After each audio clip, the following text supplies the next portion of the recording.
Olá, boa tarde. Você acompanha agora as principais notícias do Brasil e do mundo desta segunda-feira. E olha só, o número de inadimplentes no Brasil atingiu um recorde no mês de maio.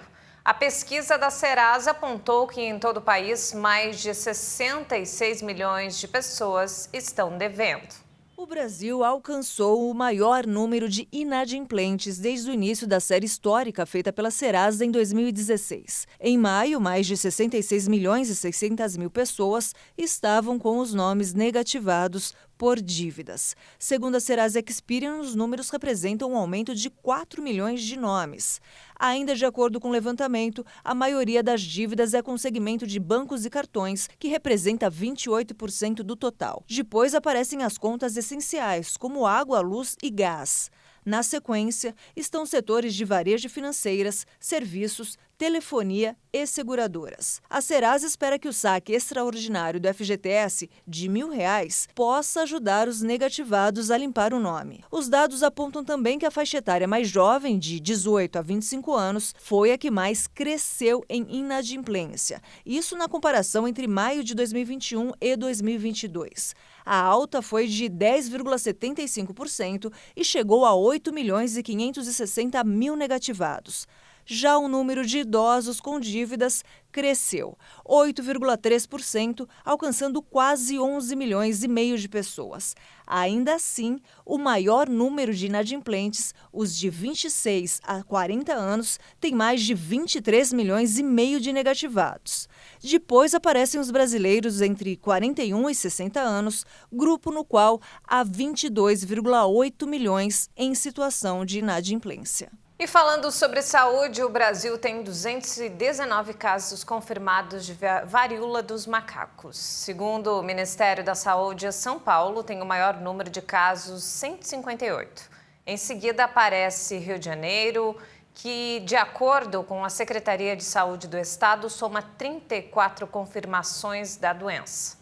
O Ministério da Saúde informa que os outros casos foram registrados nos estados de Minas Gerais, Paraná, Rio Grande do Sul, Ceará, Rio Grande do Norte, Goiás e Distrito Federal. Um incêndio de grandes proporções atingiu os prédios comerciais do centro de São Paulo. Os bombeiros conseguiram controlar o fogo após mais de 10 horas de trabalho. O incêndio, que começou por volta das 9h30 da noite, ainda atingia prédios comerciais na região da 25 de março nesta manhã. Dezenas de homens do Corpo de Bombeiros de São Paulo passaram a madrugada trabalhando para combater as chamas. O fogo teria começado em uma loja na rua Barão de Duprá e se alastrou para outros prédios vizinhos.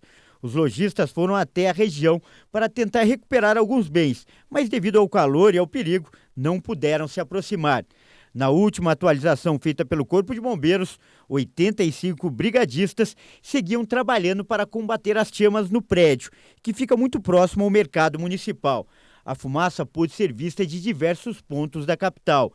2 bombeiros acabaram feridos durante a tentativa de controlar o fogo. Ambos foram encaminhados conscientes ao pronto-socorro do Hospital do Tatuapé, com queimaduras de 2º grau. Ainda não há informações de outras vítimas. E nos destaques internacionais, a disputa para substituir Boris Johnson como líder do Partido Conservador e primeiro-ministro do Reino Unido se acirrou e já reúne 11 candidaturas. O comitê do Partido do Conservador deve elaborar na próxima semana o calendário que definirá a escolha do novo líder da legenda. O primeiro-ministro britânico Boris Johnson declarou que não vai apoiar nenhum dos 11 candidatos que querem substituí-lo na liderança do Partido Conservador. Não quero mais falar sobre isso, há uma disputa em andamento que deve acontecer e não quero prejudicar as chances de ninguém oferecendo meu apoio. Só tenho que seguir em frente e, nos últimos dias e semanas, a função constitucional do primeiro-ministro nesta situação, continuar cumprindo o mandato, e é isso que estou fazendo. Esta foi a primeira aparição pública de Johnson após o anúncio da renúncia na última semana, após uma série de escândalos. O ex-prefeito de Londres fica à frente do governo até que seu sucessor seja escolhido. A lista de candidatos inclui a ministra das Relações Exteriores, o ex-ministro das Finanças e o ex-ministro da Saúde, entre outros. E olha só, a empresa russa Gazprom anunciou uma nova redução do abastecimento de gás para a Itália. A justificativa da empresa é a realização de um trabalho de manutenção que deve valer por 10 dias em um gasoduto. A média diária do fornecimento nos últimos dias foi de 32 milhões de metros cúbicos e vai passar para 21 milhões de metros cúbicos. Uma pequena parte do gás fornecido pelo grupo russo à Itália é transportada por meio do gasoduto Nord Stream, que foi paralisado nesta segunda-feira. A maior parte do gás russo que chega à península passa pela Ucrânia, através do gasoduto TAG. As exportações de gás russo para a Europa estão em queda constante desde que os países ocidentais adotaram sanções contra Moscou pela invasão do país vizinho. A Gazprom interrompeu o abastecimento a vários clientes europeus que se negaram a fazer os pagamentos em rublos. Quase metade das empresas estrangeiras que têm um contrato de fornecimento de gás com a estatal russa abriram uma conta em rublos no Gazprom Bank para efetuar os pagamentos. A Eni, que tem 30% das ações controladas pelo Estado italiano, abriu uma conta em euros e outra em rublos no banco para pagar pelo fornecimento e cumprir com as exigências de Moscou. E Portugal tem sofrido com incêndios florestais que devastam o norte e o centro do país. Essas regiões, inclusive, decretaram um estado de contingência. Quase 1.500 bombeiros lutam em Portugal para controlar incêndios florestais que devastam há vários dias áreas do centro e do norte do país. Moradores foram retirados dos locais de risco e o governo decretou o estado de contingência devido às temperaturas elevadas. 2 incêndios foram declarados na quinta-feira, em Carrazeda de Anciães e em Ourém, enquanto o outro começou na sexta, em uma zona próxima de Pombal. Lisboa pediu à União Europeia que acione o mecanismo comum, com o qual foram mobilizados 2 aviões-tanque procedentes da Espanha. O ministro do Interior, José Luís Carneiro, destacou que as temperaturas podem chegar a 45 graus e afirmou que Portugal enfrenta a pior combinação de fatores desde os incêndios que afetaram o país entre junho e outubro de 2017, que deixaram mais de 100 mortos. Um enorme dinossauro desenterrado na Argentina pode ser o titanossauro mais antigo já descoberto. Pesquisadores do Conselho Científico Nacional do país acreditam que o fóssil está na Patagônia há 140 milhões de anos. Nova espécie de dinossauro é descoberta na Patagônia, Argentina.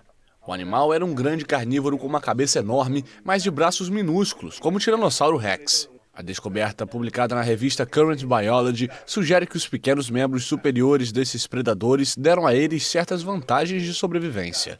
O Meraxes gigas, nome em homenagem ao dragão fictício da série Game of Thrones, foi desenterrado durante escavações e trabalhos de campo realizados ao longo de 4 anos no norte da Patagônia, Argentina. O crânio foi a primeira parte a ser descoberta em 2012, medindo pouco mais de 127 centímetros, enquanto o animal inteiro teria quase 11 metros de comprimento e pesava 4 toneladas. Mas seus braços mediam apenas 60 centímetros. São os dinossauros carnívoros mais grandes que existiram, pero hasta ahora não teníamos. São os maiores dinossauros carnívoros que já existiram, mas até agora não tínhamos um crânio completo, por exemplo. Falava-se de medidas que na verdade estavam apenas no ar. E finalmente, com Meraxes, podemos fechar o tamanho real do crânio, braços, pernas, e isso é essencial para entender a evolução dessa linhagem. E isto é fundamental para poder entender a evolução deste linhagem. Meraxes gigas pertence ao grupo dos Carcharodontosaurídeos, os maiores carnívoros que já existiram. Viveram entre 90 e 100 milhões de anos atrás, durante o Cretáceo, em uma região mais úmida, mais arborizada e muito mais próxima do mar. É exatamente a época dos gigantes.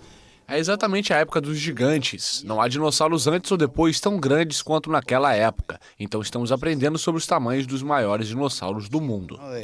De los tamanhos de los dinossauros mais grandes do mundo.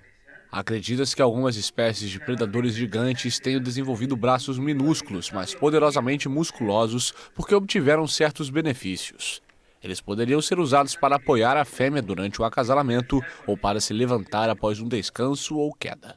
E essa edição fica por aqui. Mais informações ao longo da nossa programação. Obrigado pela companhia e um ótimo início de semana para você.